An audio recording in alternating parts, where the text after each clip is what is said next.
I showed him my police ID in my right hand and my 9mm in my left. "Mr. Justin Bradley?" I said. The old man nodded, his eyes staring through mine.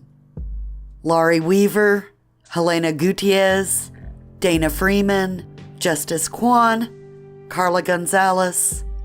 Do I need to keep going?" I wiggled my handgun enough to draw attention to it. The serial killer shook his head. Why don't you come on in, officer? I'll make us some coffee. "It's detective, and skip the coffee. I want to talk." We settled in his living room.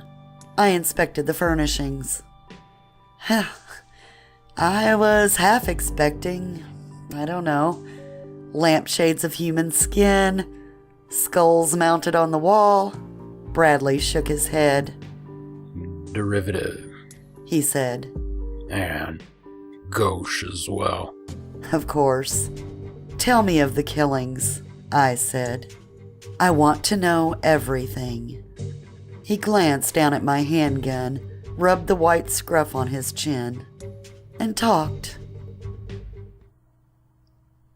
I was and remain deeply impressed with the interplay of physical attraction, aesthetic beauty, and the intrinsic value we place on individuals that we have never met before. The basis of my particular art is to heighten and intensify human value by juxtaposing that attraction with a corresponding negative. Terror, pain, mental and emotional stress, and yes, finally, death.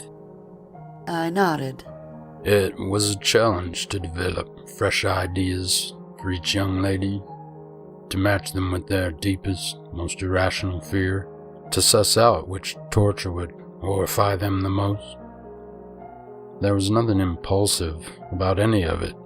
Everything was planned, not merely the action, but the form it took as well.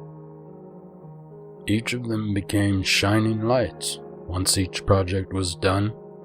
Shining lights in the darkness, detective. Beauty and loveliness made all the more radiant by exposing it to immediate danger.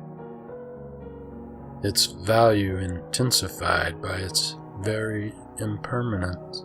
He sighed. My magnum opus, true art, taking what nature has shown us and enhancing it 100-fold. Shining lights in the darkness, detective. I placed my handgun back in its holster. His eyebrows rose in surprise. I reached in my jacket pocket and took out a bloodless right hand, severed at the wrist. I placed it on the coffee table between us. "Thank you for making time for me, Mr. Bradley. I appreciate it a lot. I'm seriously your biggest fan." I placed a sharp scalpel next to the hand. "Could I ask for an autograph before I leave?"